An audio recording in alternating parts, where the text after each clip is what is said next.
Hello friends, welcome to पास करो test. पास करो test में आज हम करेंगे हिंदी की प्रैक्टिस।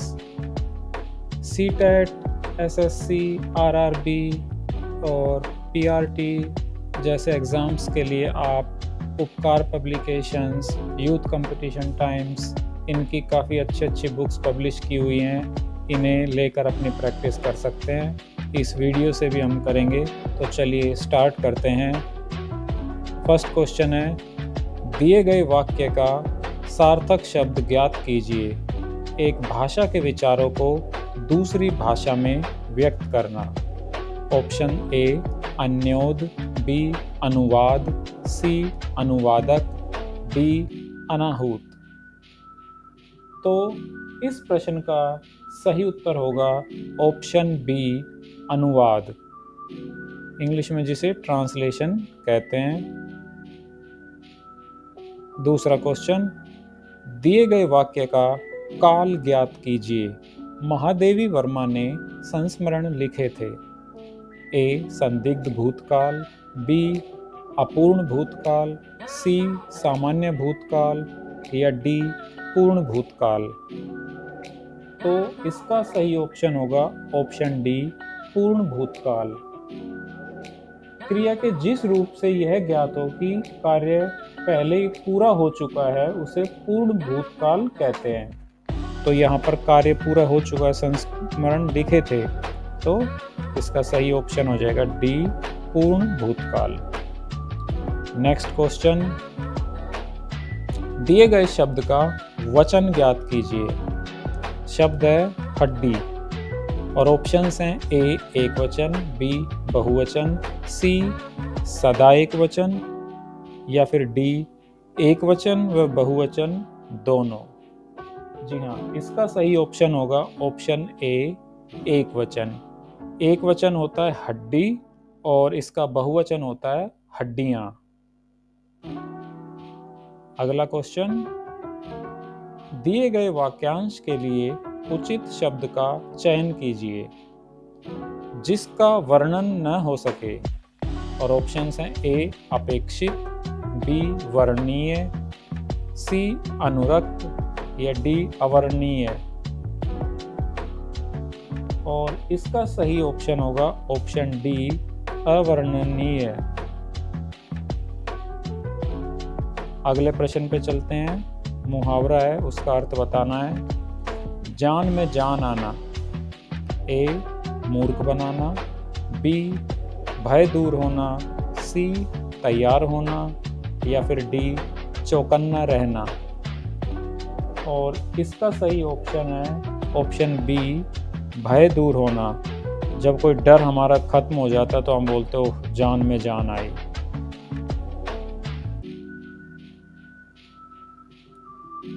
अगले प्रश्न पर चलते हैं। दिए गए वाक्य में उपयुक्त शब्द का चयन करके रिक्त स्थान की पूर्ति कीजिए। वहाँ सब प्रकार की रिक्त स्थान उपलब्ध हैं। ए वस्तुओं, बी वस्तुएं, सी वस्तुओं या डी वस्तु। तो यहाँ पर बहुवचन आएगा वस्तुएं, ऑप्शन बी। उपलब्ध हैं, एक तो यहाँ पर हैं आया है की जगह और सभी प्रकार की यानी कि एक से ज़्यादा हैं, तो ऑप्शन बी वस्तुएं। चलिए आगे बढ़ते हैं। अगला प्रश्न, दिए गए शब्द का बहुवचन ज्ञात कीजिए। ऋतु। ए ऋतु, बी ऋतुए, सी ऋतुओं या डी ऋतुएं। और इस प्रश्न का सही उत्तर होगा ऑप्शन डी ऋतुएं। अगले प्रश्न पर चलते हैं। दिए गए वाक्यों में किस प्रकार विराम चिन्ह का उपयोग किया जाएगा उसकी पहचान कीजिए। रोको मत, जाने दो। तो यहाँ पर एक अल्प विराम है ऑप्शन ए में, फिर एक पूर्ण विराम है, इसी तरह से यहाँ पर है। तो आपको बताना है कि इसमें रोको मत जाने दो कहाँ पर कौन सा चिन्ह आएगा, कौन सा ऑप्शन ठीक है। तो इसमें ऑप्शन ए हमारा सही उत्तर होगा। और कैसे होगा देखिए, हम यहाँ पर अल्प विराम लगाएंगे रोको मत के बाद, और फिर हम लगाएंगे पूर्ण विराम जाने दो। रोको मत जाने दो। अगला प्रश्न, दिए गए वाक्यों में से शुद्ध वाक्य ज्ञात कीजिए। 4 वाक्य दिए गए हैं, इनमें शुद्ध वाक्य कौन सा है। नौकरी करी जहाज पर मैं। बी, जहाज में नौकरी करता था एक पर। सी, मैं जहाज की नौकरी को पर करता था। डी, मैं एक जहाज पर नौकरी करता था। तो आसानी क्वेश्चन है 89, ऑप्शन डी, मैं एक जहाज पर नौकरी करता था, ये इसका सही उत्तर हो जाएगा। अगला प्रश्न, दिए गए मुहावरों का अर्थ ज्ञात कीजिए। मन मैला करना। ए, विमुख होना। बी, ठोस जवाब देना। सी, मनचाही वस्तु पाना। या फिर डी, अप्रसन्न होना। और इस प्रश्न का उत्तर होगा ए, विमुख होना। मन मैला करना, किसी से दूर हो जाना, अलग हो जाना, विमुख हो जाना।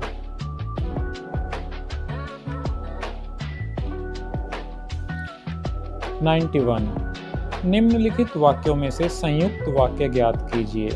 ए, यदि वह बोलता तो वह चला जाता। बी, उसने बोला और वह चला गया। सी, उसके बोलने से वह चला गया। डी, जैसे ही उसने बोला वैसे ही वह चला गया। और इस प्रश्न का सही उत्तर होगा ऑप्शन बी, उसने बोला और वह चला गया। संयुक्त वाक्य वह वाक्य होता है जब 2 या 2 से अधिक वाक्य आपस में जुड़े हुए होते हैं, तो ऐसे वाक्य को संयुक्त वाक्य कहते हैं। अगला प्रश्न, निम्नलिखित प्रश्न में दिए गए 4 विकल्पों में से उस विकल्प का चयन करें जो दिए गए मुहावरे के अर्थ को सर्वश्रेष्ठ रूप से व्यक्त करता है। खाकर डकार नहीं लेना। ए, हजम कर जाना। बी, परवाह नहीं करना। सी, बदनाम होना। या डी, हजम न होना। और इस प्रश्न का उत्तर होगा ऑप्शन ए, हजम कर जाना।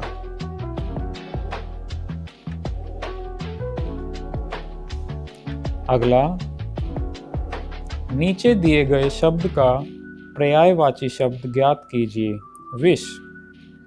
विष का पर्यायवाची यानी कि समानार्थक शब्द इनमें से कौन सा होगा। ए, अनिल।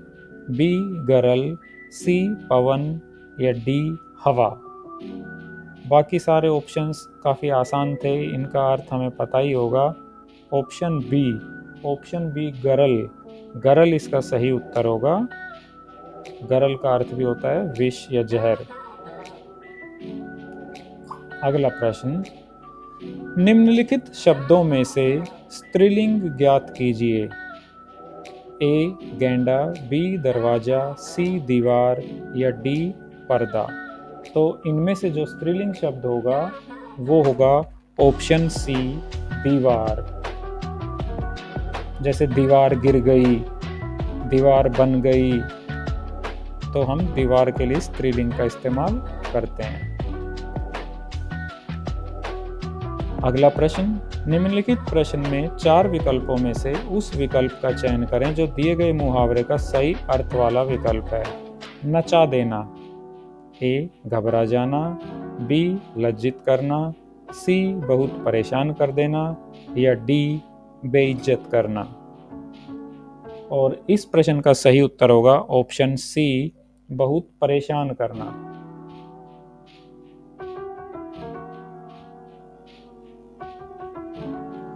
अगला प्रश्न, एक गद्यांश दिया गया है। गद्यांश के आधार पर 5 प्रश्न दिए गए हैं। गद्यांश को ध्यानपूर्वक पढ़ें तथा प्रत्येक प्रश्न के 4 विकल्पों में से सही विकल्प चुनें। परसाई जी की रचना भोलाराम का जीव एक व्यंग्य रचना में से लेखक ने एक मनुष्य की आत्मा के लुप्त हो जाने की घटना के माध्यम से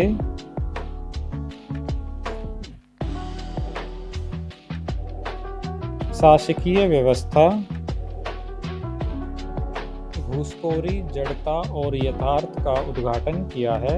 यह कहानी सतही तौर पर एक व्यक्ति की व्यथा कथा दिखाई देती है जो भ्रष्टाचार की चक्की में पिस रहा है, परंतु इस कथा के पीछे लेखक की मानवीय करुणा और सामाजिक यथार्थ के प्रति आक्रोश झलकता है।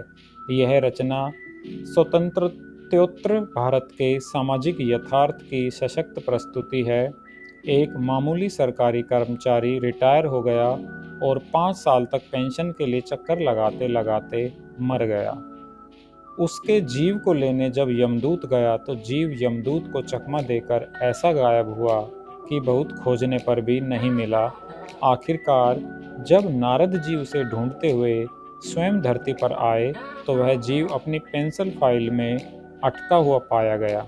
आश्चर्य यह था कि नारद जी के कहने पर भी वह स्वर्ग में जाने को तैयार नहीं, क्योंकि उसका मन अपनी पेंशन फाइलों में ही अटक गया है। कहानी के माध्यम से परसाई जी यह बताना चाहते हैं कि जिस भ्रष्टाचार से आज हम दबे हुए हैं वह इतना सर्वव्यापी है कि आज उसकी पहुंच अलौकिक हो गई है। इस कहानी के प्रारंभ में ही लेखक स्वर्ग और नरक की दिव्यता, अलौकिकता का मिथक तोड़ देते हैं। मिथक तोड़ते हुए वे कहते हैं कि कुछ भी जीवन के बाहर नहीं है और जीवन से अधिक सत्य कुछ भी नहीं है। जिस अलौकिकता को आधार बनाकर धर्म के पुरोहित पंडित लोगों को ठगते हैं, उस अलौकिकता को प्रारंभ में ये वाक्य धराशायी कर देते हैं। यह मनुष्य की जय का गान है, क्योंकि परसाई जी की विचारधारा मानती है कि मनुष्य से बड़ा कुछ भी नहीं है। इस कहानी की शैली, भाषा अत्यधिक सरल व स्पष्ट है। इस कहानी का उद्देश्य भ्रष्टाचार की कथा कहना, भ्रष्टाचार कितना सनातन है, यह परसाई जी ने इस कहानी के माध्यम से स्पष्ट रूप से दिखाया है। अब इस पर आधारित कुछ प्रश्न हैं। लेखक ने समाज की किस व्यवस्था को उजागर किया है? ए. अलौकिक, बी. भ्रष्टाचार, सी. सकारात्मक या डी. आशावादी। तो ये पूरी कहानी का सार ही भ्रष्टाचार था, तो इस क्वेश्चन का सही उत्तर होगा बी. भ्रष्टाचार। अगला प्रश्न, जीव का मन कहाँ अटका हुआ था? ए. स्वर्ग में, बी. सरकारी दफ्तर में, सी. पेंशन की फाइल में या डी. शासन की व्यवस्था में। तो कहाँ पर अटके हुए थे उसका मन प्राण? उसकी पेंशन की फाइल में। ऑप्शन सी इसका सही उत्तर होगा। आगे चलते हैं। सरकारी कर्मचारी कितने सालों तक पेंशन के लिए चक्कर लगाता रहा? ए. 4, बी. 7, सी. 5 या डी. 6। और इस प्रश्न का सही उत्तर है ऑप्शन सी, 5 साल तक। दी हुई रचना कौन सी रचना है?